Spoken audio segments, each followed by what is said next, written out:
gonna keep the show moving. So right now, please, she's nervous a little bit, I think. So give her a warm round of a warm welcome up to the stage. You know what? Start clapping for right now for make her feel at home.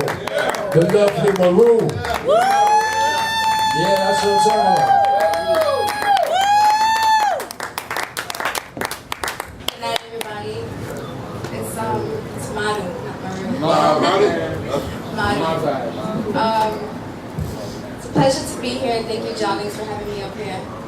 I'm just going to get straight into the poem. It's called Let's Be Fit. Hope you guys enjoy it. Diluting the way we live life. Technology overpowers our substantial beliefs. Social feeds have transformed our egos. Social needs are being ignored, self-absorbed.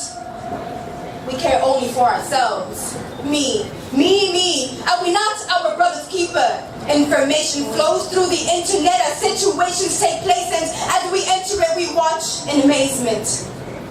And with a click of a button, we go back to our lives, oblivious of what we witnessed, ignorant of why we should care. With the audacity to say, fuck my life, we watch others in despair. The East is raging in war.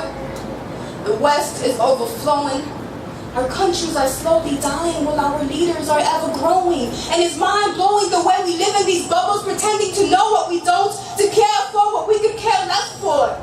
This ain't no utopian world. There's no perfection in our social, political, legal system. Newsflash, there is no world peace. We don't live in ideal socialism. There's no such thing as interreligious relationships. Death and suffering is a part of our existence.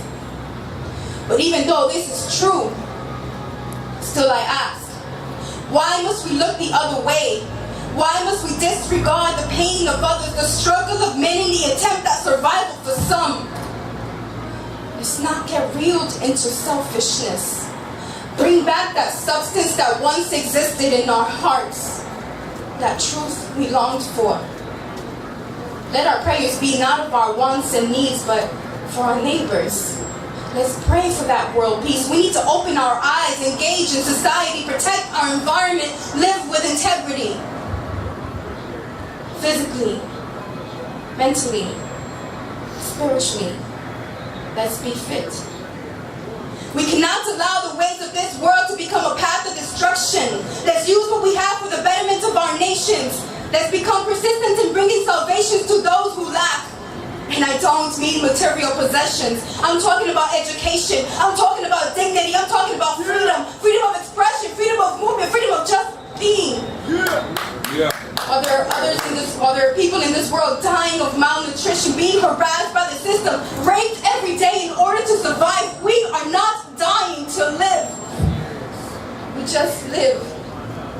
While there are others who die of poverty, killed to protect their families, massacred by cartels, victims of human trafficking, we are just living to live.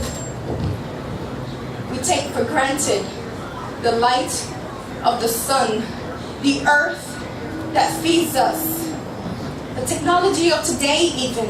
See, it doesn't have to subdue our minds. It should be used to edify, because the information it provides can be utilized to benefit those who need us. Disease-conquering innovations, greener environments, improvements, expansions in our nutritional knowledge.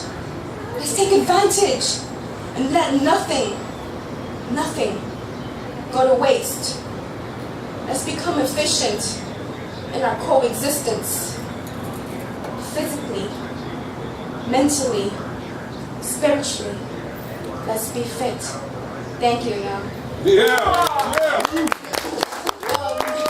Once again, thank you, BYLINX, TV Toyo. Thanks a lot.